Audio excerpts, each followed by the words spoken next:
playing the victim. This is another disinformation tactic that society used throughout the years in order to create more disinformation, rationalize its crimes, and maximize the reward given for committing crimes against me. How does playing the victim work? It is self-explanatory. People play the victim in order to get empathy, and that results in maximizing rewards and diminishing or minimizing how the harm that they committed is perceived in the cases in which that harm is admitted to exist. Since in most cases their crimes and the harm that resulted from their crimes are not admitted to exist. So behind me here I have a graph that explains this clearly. Here are the terms explained. This here, BL, that's the baseline. This is where people are before committing the crimes. Now, before this, in another video, I made a graph regarding irreparable injustices where the harm committed was explained and how it was irreparable and how the criminal rewards that everyone was given for committing crimes against me also represented irreparable injustices. This graph is not about the harm committed, however, it is about the rewards given to criminals for committing crimes against me and how playing the victim helps them to maximize those rewards that should have never been given to them, to any of them. So this is the baseline. This is where people are before committing crimes against me. Once they do commit crimes against me, they receive this. I call it crime rewards. So from here, they get here, and that represents a rate at which they are consistently given rewards for committing crimes against me. And this increases.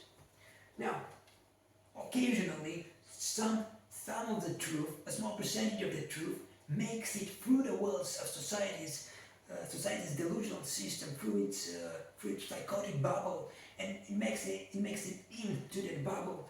But it doesn't make it as a fact, it makes it inside as an option, as a possible option regarding the truth. That happens in the context of society's extreme disinformation campaign. If justice would be allowed to happen in court, if I would be confronted today, I would be able to prove everything, I would be able to prove that they're guilty, and there would be no doubt about what option represents the truth. So now, they get here, and when a small percentage of the truth makes it through the walls of the psychotic bubble of society, some people start to reward them less, and that results in this. The crime reward, the reward given for the crimes decreases. The rate at which that reward is given to them slightly decreases. However, that is still far above the baseline where they started.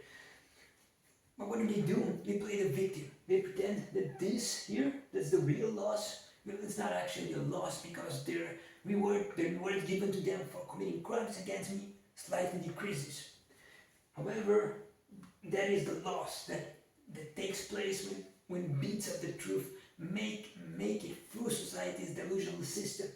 However, they pretend that the loss would be here, that these are the fake loss. This is the fake loss.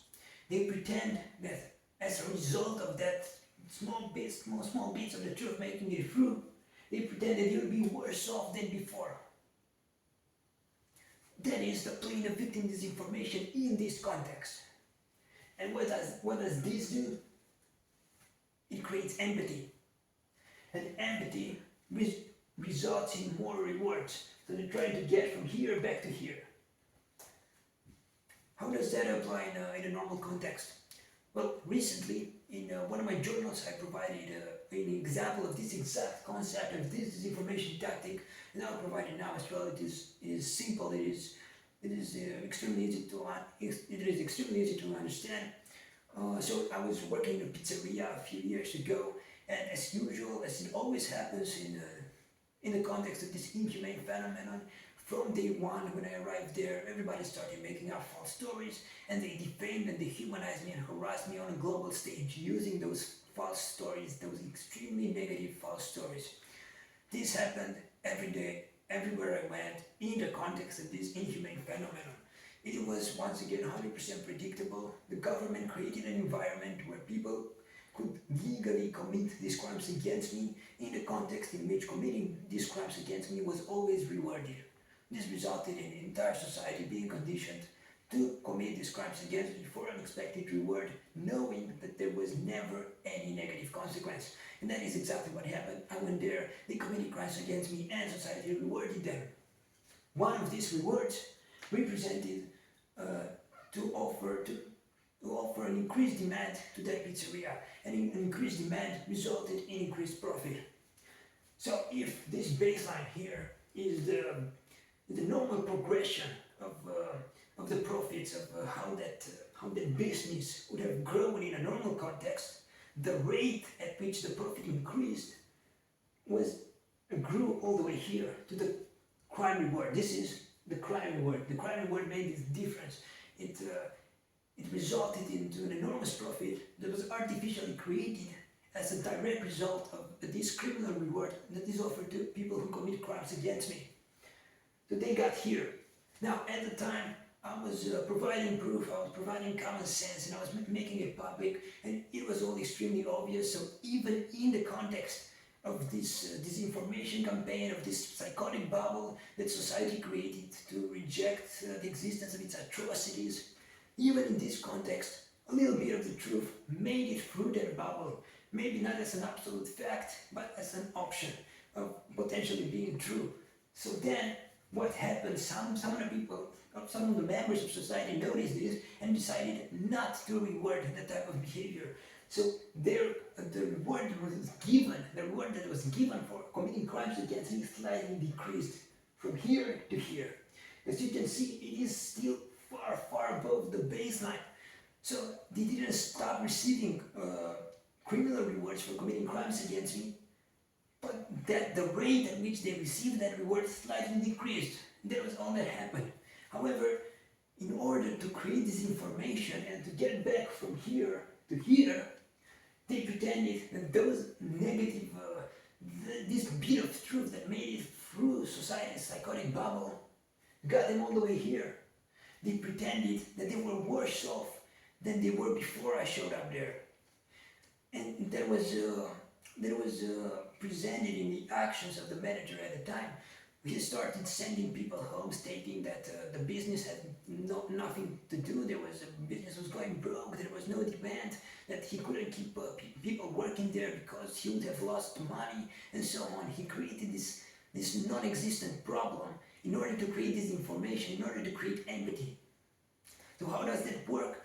He sent the message, Paul is ruining my business and I'm suffering. So in order to create empathy, and once he did that, once he created that empathy, it was expected that people would start ordering more in order to get from here to here, to get back to the rate of receiving, to maximizing the criminal reward received for committing crimes against me. And that was all that happened. He pretended to be here, but he was here. He was still receiving additional money on top of the baseline money that represented criminal rewards. Rewards given for committing crimes against me. How did that happen? That is only possible in the context of this disinformation campaign. He used society's delusional system. He argued that the crimes were never committed, and he argued that he received unfair treatment for crimes that he did not commit, and that his business was suffering. But it was not what happened. The crimes have been committed. I had proof that the crimes have been committed, but he refused to confront me about the defamatory content that everyone posted, including the managers of the entire workplace, posted this defamatory content, committed this criminal defamation on a global stage behind my back, on the environment that was dedicated for this exact purpose.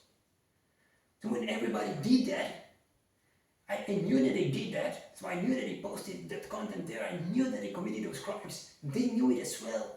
I knew that I had evidence to prove that they all lied, that they committed these crimes, and they knew that as well. So they avoided a direct confrontation at all costs, and to my face they said nothing is going on. And that exposed it all. That is enough to expose it all and to require civil movement to make a direct confrontation take place, because I would prove everything.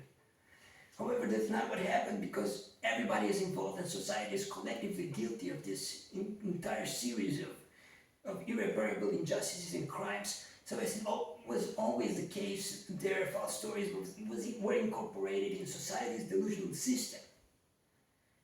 And then their crimes were not admitted to exist. The harm that those crimes, the harm that resulted from those crimes was also not admitted to exist. And then this disinformation tactic worked. He claimed that he lost money, but he didn't. He received money for committing crimes against me. And a direct confrontation had to take place, and he didn't, because I would have proven everything. And this was only possible because everybody was guilty and everybody wanted these false stories to be true. Because otherwise everyone would have been guilty of rewarding these criminals and other criminals who made up similar false stories in the past. And this has to do with how this phenomenon works. It is not directly related to the topic of this video, but it is good to be aware of it, because this is only possible to do like this, to execute this disinformation tactic successfully in this context. So once again, in this context, this disinformation tactic is 100% successful only because of the complex delusional system and disinformation campaign that society created. So once again, this is what happened. They committed crimes against me. I could have proven that at all times, and I wasn't allowed to, because the human right, the fundamental human right was stripped away from me. And they were given rewards for committing crimes against me. When those rewards slightly decreased, they pretended that they were making a loss in order to condition people to have empathy for them. So then the blood rewards would increase again to the peak, would maximize the rewards given for committing crimes against me. In this example applies to many other cases. There was at one point, I call it the dog torture, in which, based on society's delusional system and all the false stories that it made up, I was associated with a dog. My face was taken and was placed on the body of a dog, and I was humiliated and dehumanized in horrifying manners every day on a global stage, to the point that it was criminal, and no one paid for it. On the contrary, everyone was rewarded for that, which is an embarrassment to humanity, and nothing changes. People know that, and no one cares because everyone is guilty. So what happened then? There were people who committed defamation against me, criminal defamation on a global stage. They did that in a horrifying manner with a psychopathic intention. And once they did that, they used that to justify dehumanizing me in that way. And even in the context of this delusional system where society made up hundreds of false stories to incriminate me with various crimes in order to rationalize their dehumanization and pretend that what they were doing was not wrong, because I would have supposedly been such a better person that I would have deserved that horrifying treatment, while I was innocent and I could prove it all. But no one wanted that because everyone was guilty. So what he did, even in the context of this, they took the dehumanization to such a level that even through society's psychotic bubble in which it rejects the truth in order to rationalize everything that he did, even in that context, some people pointed fingers towards them and they said, what you're doing is wrong, you must stop. No human being should be treated like that. And that was completely correct. No human being should have ever been treated like that, and it is a crime to do that on a global stage. And what happened? Because some people saw that, their criminal rewards slightly decreased, exactly as it is shown on this graph. If the average criminal reward would be here, which is an enormous difference from the baseline, they received a lot of rewards for committing crimes against me instead of being sent to prison. And then when these rewards slightly decreased, what did they do? They played the victim. They said that the negative feedback for the crimes for a small percentage of the crimes that they committed against me would have had a horrifying effect on their life, and they would try to rationalize their criminal actions, at least the ones that were undeniable, and reject the existence of all of the other criminal actions and simply try to rationalize everything and pretend that they were good people and they suffered a lot. Why did they do that? To get empathy and to get their criminal rewards back. But in reality, that's all disinformation. It is as simple as that. All the criminal rewards that they received have to be taken away from them completely. And on top of that, they must pay for their crimes. They have to be sent to prison for what they've done. But nothing is admitted. This is part of society's disinformation campaign. This is another tactic that has been used extensively through this phenomenon. And it is simple the distortion of facts in such a manner in which receiving rewards for committing crimes and then slightly decreasing those rewards when a small percentage of the truth makes it through the delusional system of society is portrayed as something that's so negative that in a way it shows these criminals as supposedly suffering to the point where they're below the baseline where they were before they committed crimes against me, but it is false. It is just a facade in order to create empathy, in order for them to get back the little bit of the criminal rewards that were taken away from them as a result of a little bit of the truth making it through the psychotic bubble of society. And that is it. This graph, take a look at it. It presents this perfectly. This is the baseline. This is the criminal rewards given when they're at their peak.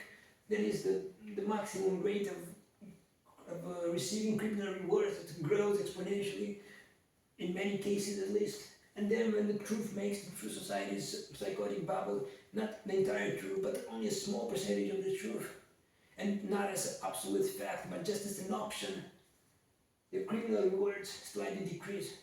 And what do? They play the victim.